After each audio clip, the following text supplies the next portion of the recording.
Before I can say anything, I just need to give a content warning for the following: assault, transphobia, hate crime, gaslighting, and photos of physical harm. Anna Montgomery is a 20-year-old trans woman from Newtownards who was in Belfast with her boyfriend, Jamie Gervin, when she was assaulted by someone who smashed up her nose and cut her forehead. Now, what's particularly shocking is the fact of where the assault took place. Anna wasn't assaulted in a dark alley somewhere, or even outside the restaurant as her attacker waited for her to leave the relative safety there. No, she was assaulted while she was sitting at the table in a lit room with dozens of people around her. That's how bold her attacker was. The police service of Northern Ireland are investigating what took place, and they are treating this as a transphobic hate crime, i.e., a crime in which the culprit was at least partially motivated by the victim's trans status. Now, an important thing to note about hate crimes is that they're not isolated incidents by their very nature. A hate crime targets an entire community by declaring that they're not safe in society. Therefore, the basis upon which hate crime occur is informed by the larger social narrative. And that's something the couple of papers that have reported on the assault so far have failed to address: the social context behind Anna being assaulted, which is where the current trans hysteria, something brought to the forefront of the public's attention recently with the transphobia displayed by once beloved author J.K. Rowling, comes into play.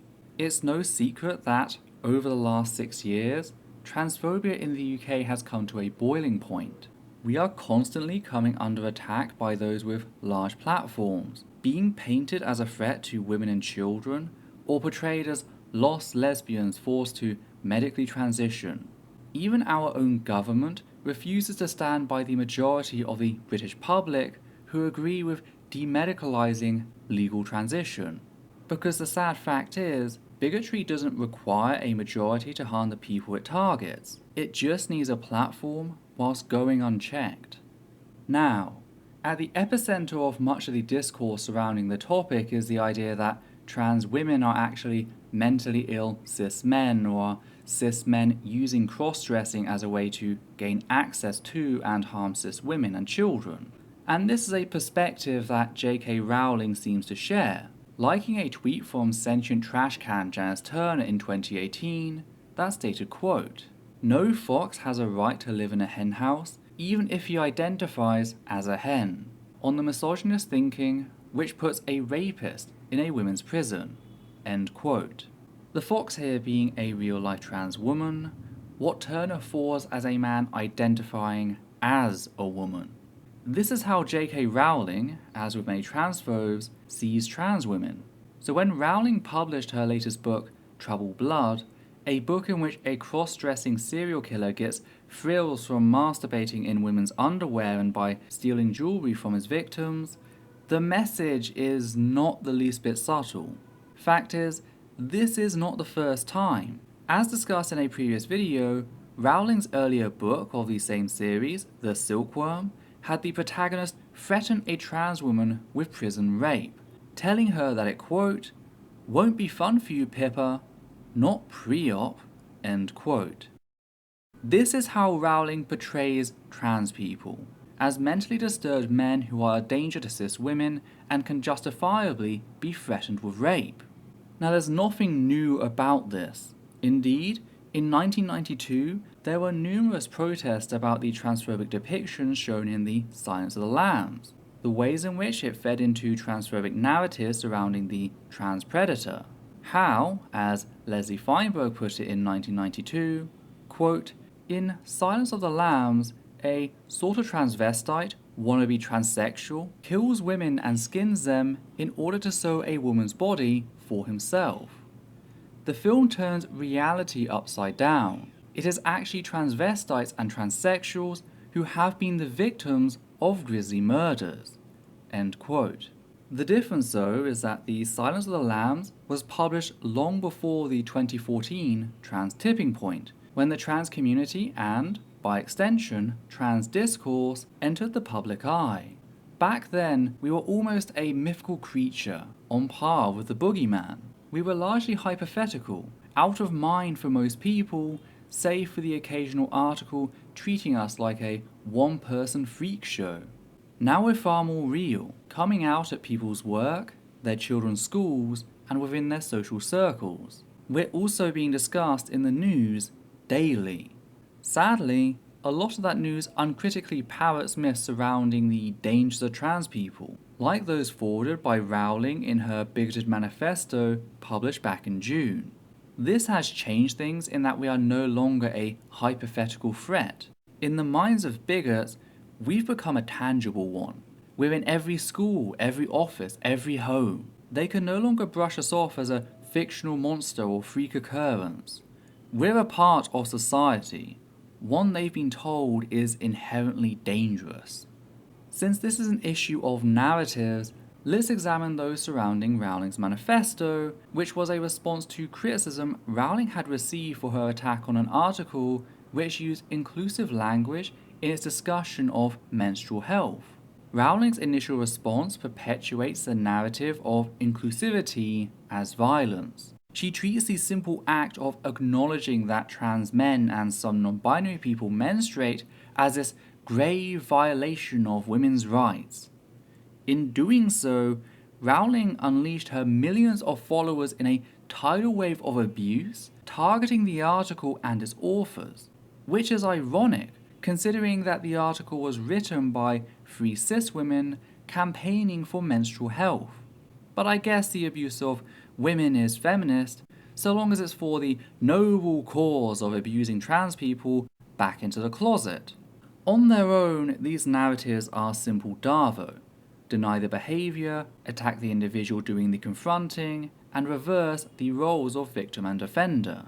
What makes her behaviour truly untouchable is how she frames any criticism whatsoever as an act of oppression, as if she's owed a platform and money and support, and as though people using their freedom of speech to publicly challenge her horrifically destructive behaviour is somehow a violation of her freedom of speech.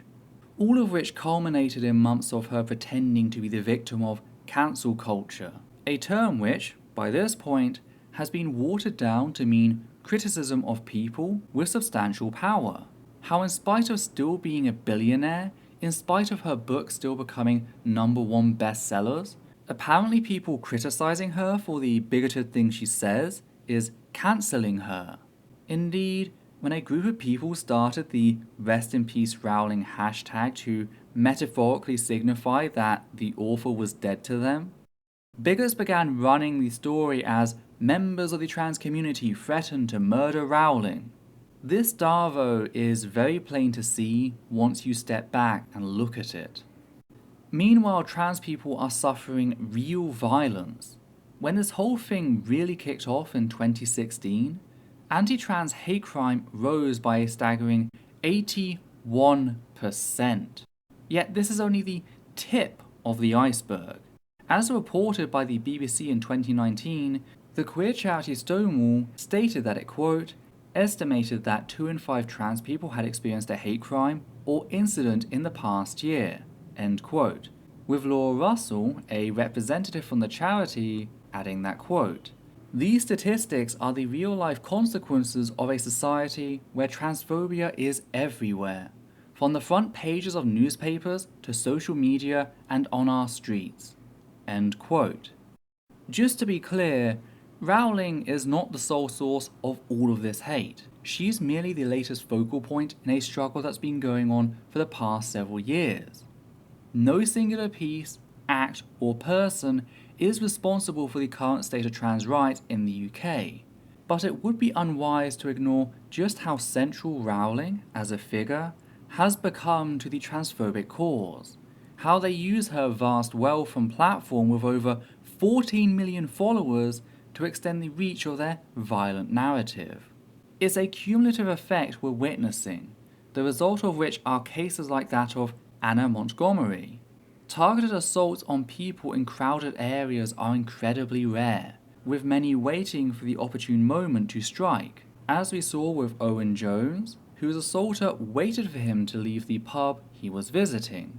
But if you've been drip-fed this narrative that trans women are an active danger to cis women and children, that they're attacking innocent celebrities and are trying to indoctrinate children into unnecessary medical practices, suddenly assaulting them in a lit restaurant not only becomes justifiable in the mind of the assailant, but noble.